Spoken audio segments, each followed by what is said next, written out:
Good morning friends and welcome back to NPTEL online lectures on public speaking. My dear friends, public speaking, which is actually a combination of two terms, appears quite easy to listen, but when we go into the details of it, we find that it has certain complexities. It has got a lot of components. As in the previous lectures, we have already discussed several components like the importance of public speaking, then the use of technology, the role of ethics, the role of many other factors like personality, listening, and many more. I think while all these factors add to the success of public speaking, most of the public speakers are also to realize that apart from all these things, since we are living in a global world where people of all cultures meet and where we have to address people not only of different cultures, different backgrounds and different faiths.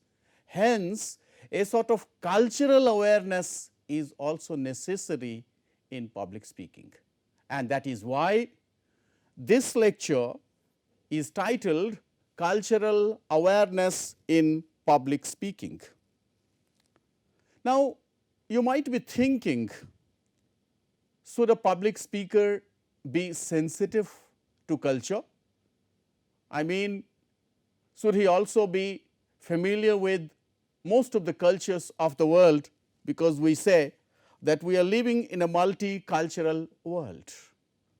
And your answer will always be in the affirmative.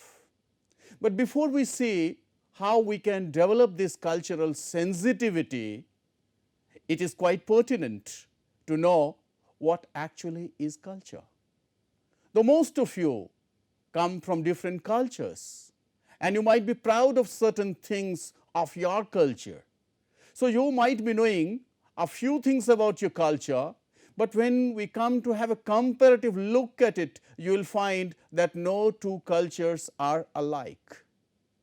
If we have to define culture, there can be several definitions of culture, but then one definition that appears to me to be quite relevant is that of Alfred G. Smith, who in his book entitled Communication and Culture, while writing in the preface, he writes about culture. Culture is a code we learn and share. I mean, culture is a code we learn and share, and learning and sharing of course require communication. As I said in the beginning, no two cultures are alike. What you find relevant in your culture may appear irrelevant in other cultures. And how can one know it? One can know only through communication. Hence, communication requires coding and symbols that must be learned and shared. You might have traveled to several places. You might have found several symbols being used even in your own country, even in your own country where their people are living of different cultures, people belong to different cultures, all of them have got certain things that they are proud of. In this regard, what a Dutch scholar named Gert Hofstede says, that culture actually is the combination or is the collection of several symbols, rituals, values and heroes.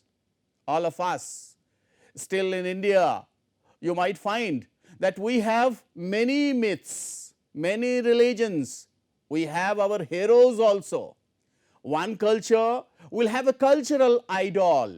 In most of the Indian homes, you will find that Ramayana is worshipped like anything, and the heroes of Ramayana and the Mahabharata, they appear as cultural ambassadors. Whenever something is to be cited, whenever something is to be exemplified, they actually give the example of Lord Rama. Many of us also follow different traditions and different faiths. There also is the question of culture, my dear friend. And hence, in order to understand one's culture, one needs to understand things, and in this regard, not only the myths, not only the codes, but also you will find different cultures have different ways of clothing, different relationships. Also, there are certain cultural limitations, different philosophies to be followed. If you believe in Indian philosophy, you will find that even in our own country, we have several philosophies and several religions where we have to follow certain rituals. That is why we say India is a country where different festivals are organized, celebrated, and this is only because of continuing one's own culture. My dear friend, have you not realized that when one of your own relatives visits a different country and he comes back after a year or two, what do you find? You find certain changes in him. The way he used to speak English while he was in India and the way now he speaks English, you will find there is a lot of difference. How did he get that? Because when he started living in a different country, he started following the tones, the accent patterns, the linguistic habits of that culture. So, culture can be learnt also. I mean, there are quite a good number of examples where many cultures actually represent a sort of order. And you know, when we say order, there are many cultures where they have an established fact as to what is wrong, what is right, what is moral, what is immoral. In this regard, let me give you an example of China, where you know, one lady who is named Mulan is culturally considered to be a sort of cultural icon, a sort of cultural symbol. Why? Because Mulan, who was a lady, she actually dressed herself as a man simply in order that she could serve on behalf of her father who was not well, and this she did only to show her filial devotion. Now, is it not exemplary, my dear friend? Because she believed that if it was pointed out that the father was perhaps disobeying or was not fulfilling his duty, perhaps he could be seen or he could become a butt of laughter. So, what we need to understand from this is that in certain cultures, we actually give a lot of emphasis on maintaining order, on maintaining righteousness. Let us take one quote in this regard by Lev Vygotsky, who says, "Language and culture are frameworks which humans experience and communicate and understand reality."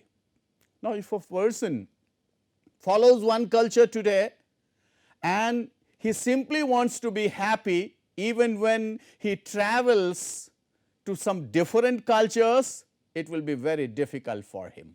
And that is why he has to understand, he has to learn not only the language but also the culture. You might have found, if you are a passionate lover of literature and movies, you could find that when a person shifts from one culture to another, what a sort of cultural shock does he come across. Those many of you who are interested in movies can watch a very beautiful movie named Namesake, where a cultural chaos is felt by the hero and the heroine, because when they go to live in a different country, they have to face the dire realities and they find that they are leaving their own culture behind and they are stepping into a different culture. But then, can we confine ourselves only to our own culture? And if so, what could be the offshoots of it? Why do we today talk about cultural differences? And is cultural difference to be considered even in public speaking? Yes, of course, because as a public speaker, you are not confined only to speaking to a particular culture. As I have been saying that we are living in a multilingual, multicultural world where we have to come across different sorts of audience members, and in order to respond to these audience members, we actually have to recognize the weaknesses and shortcomings of other culture. So, public speaking across different cultures is essentially about recognizing. Once you recognize, because man belongs to such a category who can adapt himself to. And a public speaker also needs a sort of adaptability if he really wants to thrive, if he really wants to succeed. Now, what can be the differences? These differences encompass both demographic factors. We have talked about demographic factors in previous lectures, such as age, gender, race, ethnicity, ability, language, economic and social status. We cannot skip over these things, we cannot ignore them if we really want to prove ourselves as a public speaker. Because when you are going to communicate across culture as a public speaker, you will find that there are certain differences, but you are not in a position to say that certain religious practices, certain cultural practices are bad because you are unaware of it. Scholars like Martin and Nakayama, they called intercultural communication as a dialectical approach. Now, what is this dialectical approach?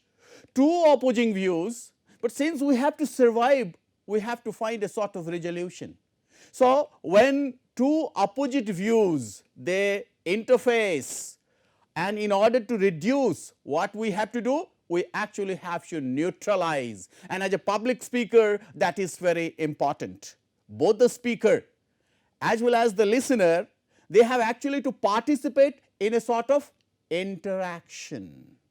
And this interaction will be irrespective of their differences, because the world is quite diverse. People are from different religions, different languages, different cultural faiths, fine. So, we have to learn something new.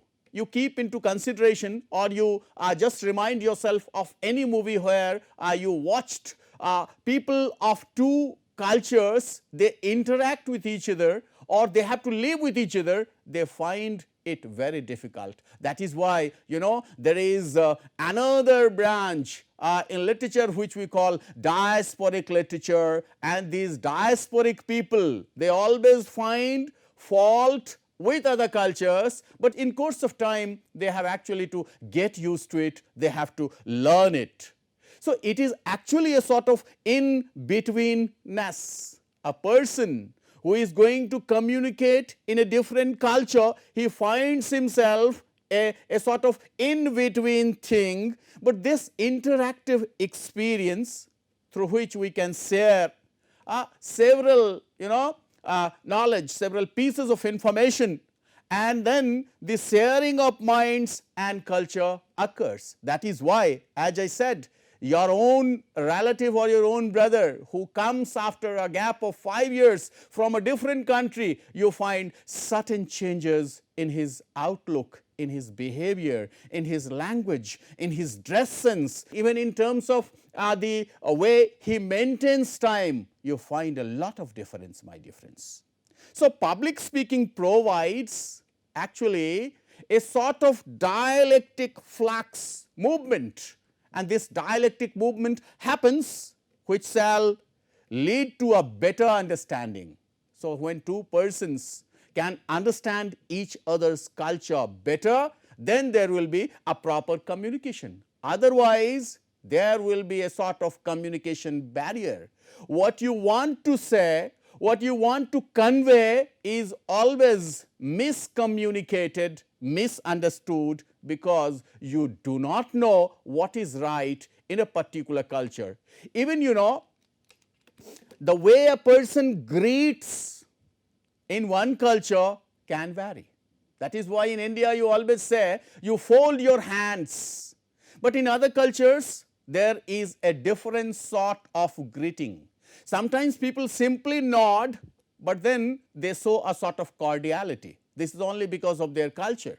In this regard, let me give you a small example of how in China one friend visited other friend on a birthday, and he thought that he should present the other person with something very important. And he thought, what can be a better present than a timepiece or a clock?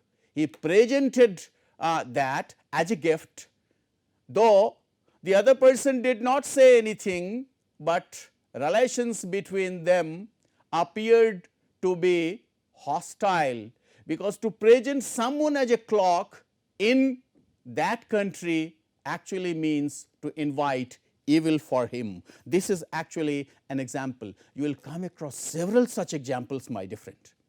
Now, since we are talking about the dialectics of intercultural communication, you can find how when you are faced with a sort of cultural crisis, what things can appear. Fine, at the cultural level, at the intellectual level, at the personal level, at the contextual level, what you say, you might be right, but then what the other person or what the audience members actually relates it in a context, there can both be similarities and there can be differences. There are certain cultures which are static, there are certain which are dynamic. But in a globalized world of today, all of us have to believe that there is a sort of cultural flux and we have to adapt to it. Many of us, especially Indians, we still believe in our past, but the time has now come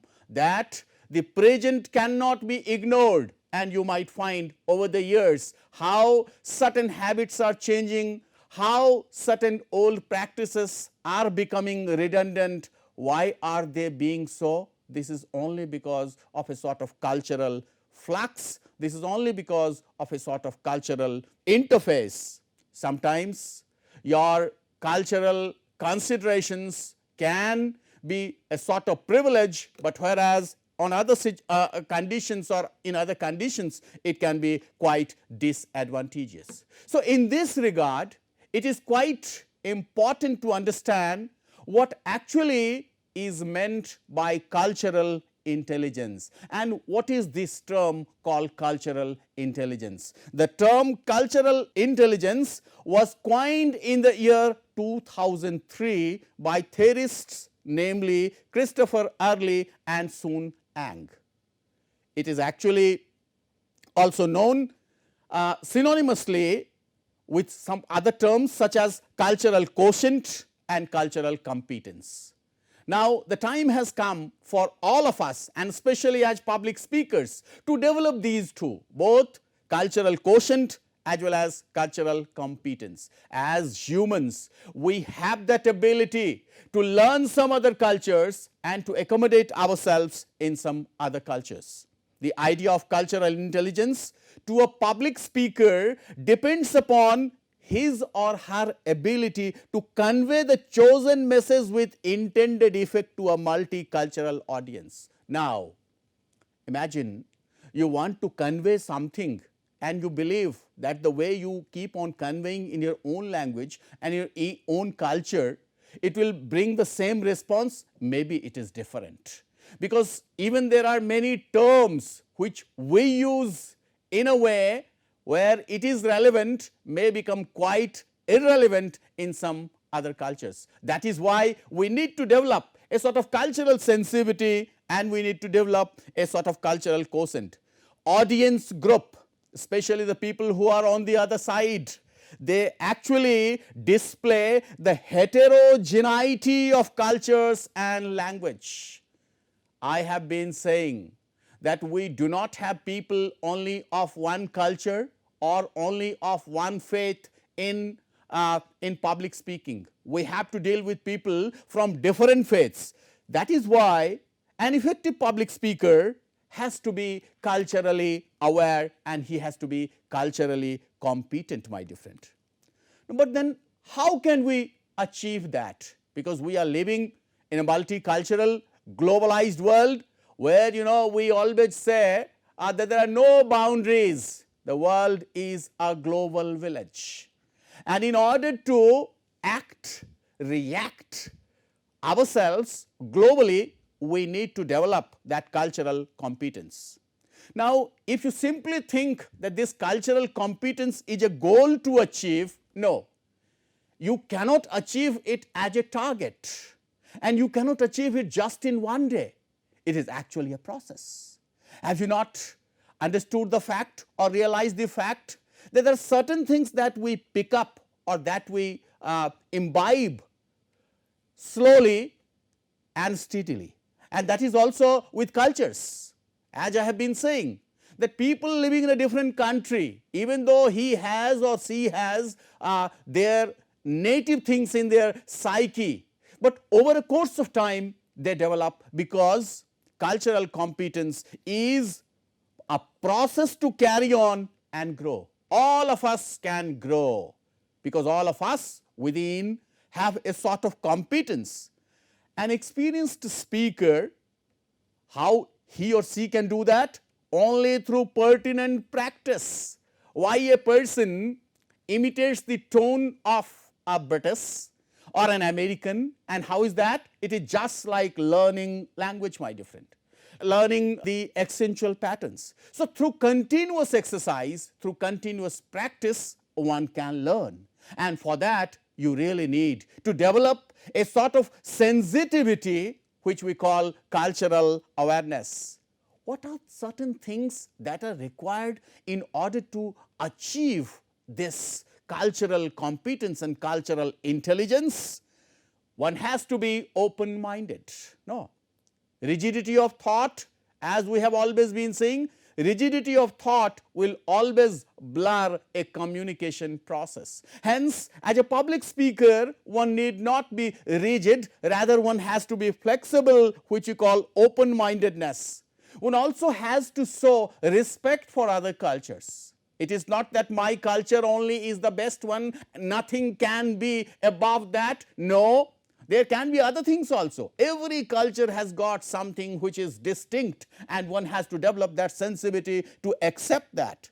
In this regard, let us take one research scholar's model. The research scholar's name is Deerdorp.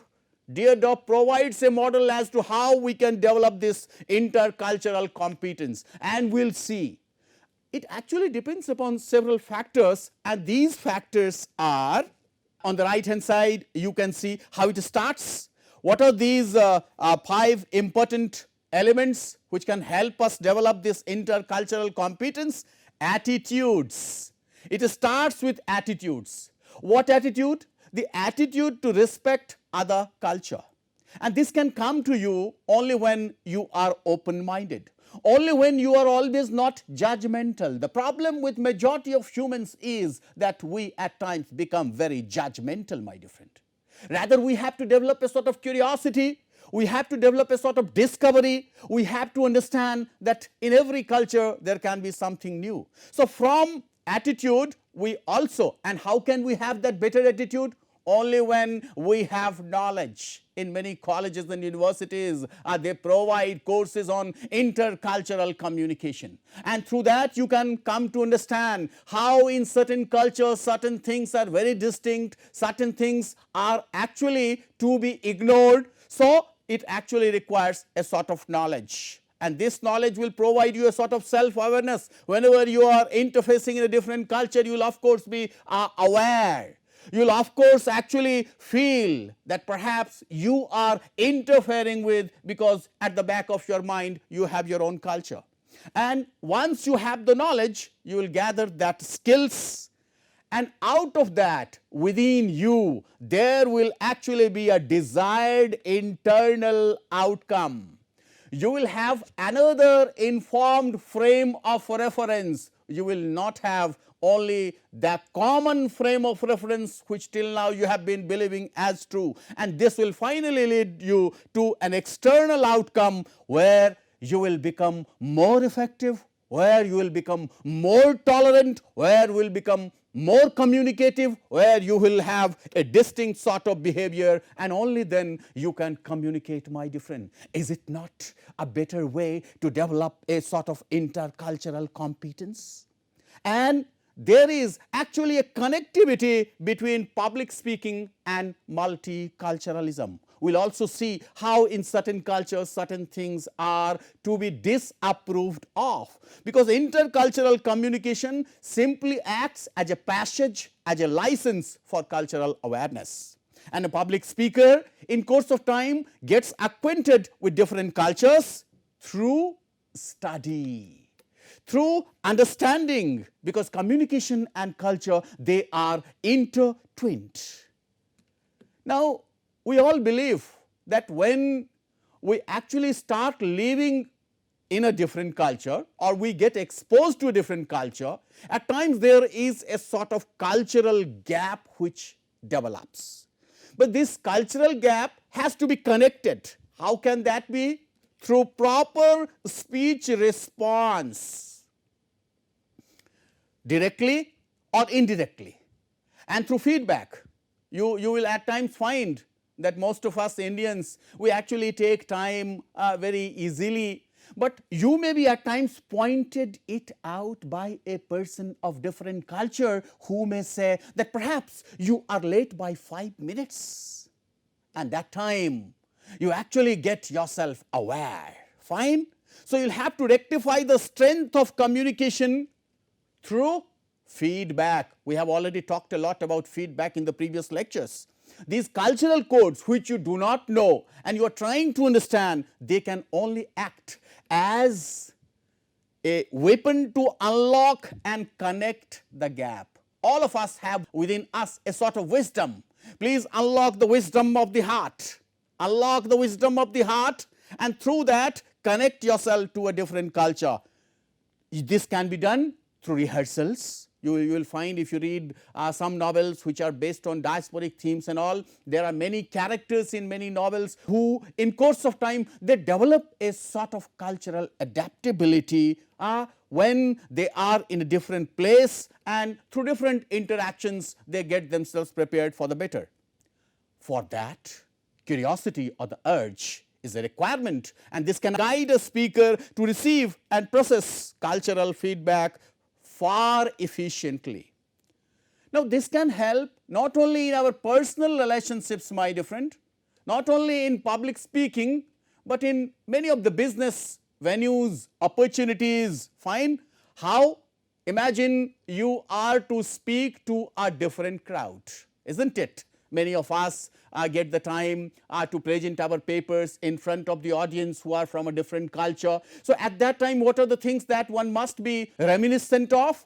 While you speak, please understand that your tone has to have a sort of formality, a formal tone. No, a formal tone, and this formal tone should keep into consideration the expectations of the audience members. Most of us at times speak too much, but certain cultures believe that you have to speak straight to the point. Fine? When even you are using language or words, please see that you confine yourself to the literal meanings. In many cultures, people use certain words very casually, very informally, but then in a formal setting when you are using that, perhaps it may lead to a sort of miscommunication. And for that, one has to practice a better listening ability. I have heard many of my friends saying that whenever a foreigner speaks, I am not able to understand because, as an audience members, you always feel that he is from a different country and you will not be able to understand. But my dear friend, what we are going to discuss even in the next lecture as well, that how the audience members also want to listen what they want to listen. So, as an audience members, you have just in the beginning decided that you are not going to listen to him and you will not listen, my dear friends. So, the very first sensitivity, cultural sensitivity, most of you who are novice speakers or who are beginners, they can start with their classrooms. Your classroom also is a sort of multicultural audience. You will say they are not from different languages, but of course they also are having different myths, different beliefs, different superstitions and different practices. So you can practice your cultural sensitivity right from the classroom, where you think that your classroom is a sort of community, and with your teachers as well as with your students, you can try to interact better, and the classroom will become a sort of multicultural world, a sort of accommodative space, the space for diversity, the space for a sort of inclusivity, where you can find that if you start practicing through classroom lectures and classroom talks, perhaps you are preparing yourself for a better world, for a better tomorrow, my dear friends. Now, a point of caution is necessary here to understand and evaluate the audience's learning preferences if you are speaking in a different culture. If you simply put yourself, as I said, that when somebody listens to a foreign speaker or to an English speaker, he is not able to understand. Keep yourself in the shoes of the other person. If you speak in your own language with your own tone, will the other person be able to understand? Not at all. So, and how can this be developed? Through analysis. The speaker can figure out the learning preferences of the audience.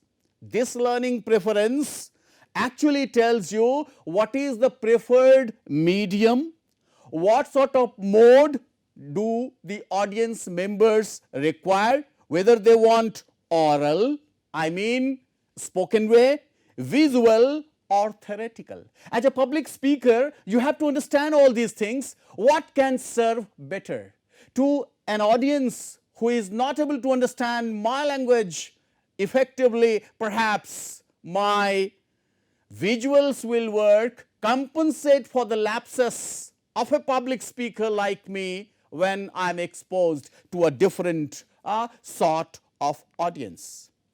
Now, many people at times think that if I am not able to speak properly, if I am not able to connect properly, perhaps humor can do, but never have this habit, my dear friend, because humor can create another humor, my dear friend. It's a double-edged sword. Fine?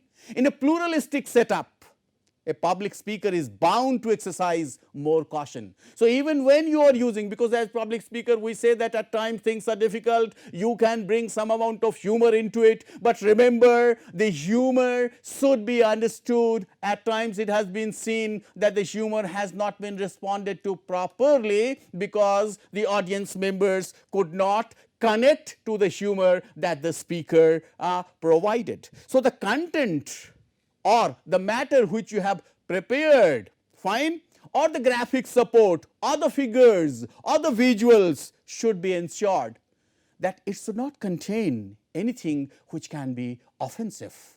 And this actually has to be reminded of, especially when the audience members are especially from a different culture. One also should check certain cultural biases, cultural prejudices. For example, when an audience members are from a different cultural setup and I as a public speaker carry my own cultural bias, will the communication be effective? Not at all. These can be of two types. The first can be a bias with myself as a public speaker, and the second can be with the audience group. Both the audience members and the speakers, if they have different sort of biases, naturally communication will suffer.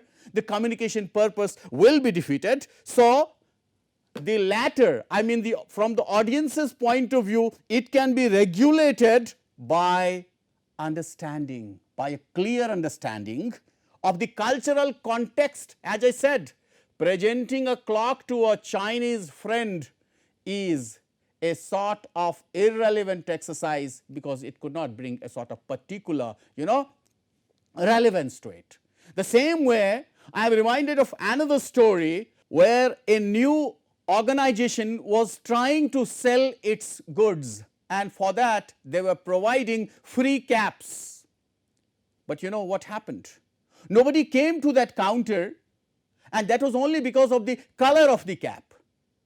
Now, they decided that they should consult a communication expert, and the communication expert said that the problem lies with the color, and the color of the cap was green, and in Chinese they say he wears a green hat means his wife is actually suspicious of him or is cuckolding. Now see, unless and until a person knows that green symbolizes that somebody is being cheated upon, perhaps one will commit a crime like this. So such things can be controlled, and that can be done only when you have a clear understanding.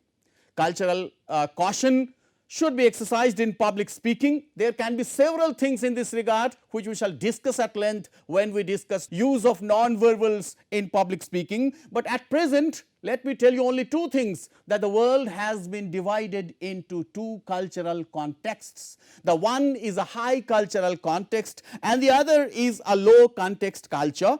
People of high cultural context, especially Japan, they focus on politeness and subtlety, whereas people from low context culture like Germany, they believe in directness and straightforwardness. Rather, there is another categorization also. Many cultures believe in a sort of individualism. Some other cultures believe in a sort of collectivism. People who believe in a sort of individualism, they actually give more space to individual, whereas cultures which prefer collectivism, they believe in the welfare of the mass, in the welfare of the general people. And there are other factors also, likely external appearance, your facial expressions, your eye contact, and many more. So, what I intend to hit upon here is that people of high context culture, they are intuitive, they are contemplative, they stress more on non-verbals rather on words, and they also try to accrue meaning from the physical and social setting. Whereas people of the low cultural context, they are logical. They will actually ask you for every receipt, even for a single penny that you have spent.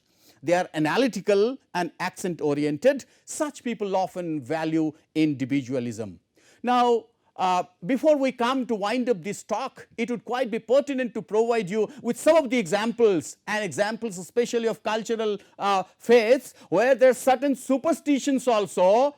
Say for example, in Mexico there is a saloon where people gather to drink pulque, a distillate of cactus, where it is considered good fortune to get worms in your cup. You see, as an Indian, if some worms get into your cup, we will not drink. But in Mexico, they consider it a good fortune. In the same manner, in Japan, you also see the picture. This is actually a symbol which actually is called maneke neko, beckoning cat. This is just to attract the customers. In China, even the sounds are very important, and phonetic sound of 8 is considered most fortunate of numbers, which actually brings prosperity. On the other hand, in Hong Kong, a license plate with the number 8 is considered quite valuable. And on the other side, the figure 4 is read as C, which is actually a homophone for death. My dear friends, the world is multicultural, fine, and even colors have got different connotations. Red, as you all know, is a symbol of Christian charity, and it is also a symbol for communism and class conflict. As regards time, we will focus more when we go to the non-verbals, but here let me tell you that Latin Americans do not stick to time. So, meetings will always begin after the time. When somebody dies or when there is some sad incident, mourning is symbolized by yellow color in Philippines, whereas in India, yellow color is considered to be very fortunate. It is often impolite to gift a person's wife in Arabian countries. And in India, Failure to make an anytime visit in India is an insult. You know, they will always tell you, whenever you come, please let me know. So, failure to make an anytime visit in India is considered an insult. My dear friends, the world is complex, the world is multicultural, but if we have to survive, we have to mitigate, we actually have to neutralize, we have to overcome cultural differences. And how can that be? We need to appreciate other cultures the way we believe our cultures. We need to be more tolerant. We need to respect other cultures. We often should see that we focus more on commonalities than on differences, whereas the other side is true in most of the contexts. People actually try to find out only the differences and not the commonalities. Even in terms of language, let us see that we do not use a language that is biased, fine, and the best weapon is to be empathetic. Use empathy and adaptability, and that will help you overcome the crisis of cultural differences. Before we come to end this talk, let me make a mention of a quote by the first Prime Minister of India, who says, "Culture is the widening of the mind and of the spirit." And I hope through these lectures, you will also get some amount of knowledge to widen your mind and your spirit, because you have to survive in a multicultural world as a public speaker. I hope you will take all these things into consideration, and in the next lecture we are going to talk about, because till now we have been talking a lot about the several factors, but now the time has come that we have to be in action, and to be in action, where should we begin? And we'll begin in the next lecture from where we should begin. In beginning is the end, and in the end is the beginning. Thank you very much. Have a nice day.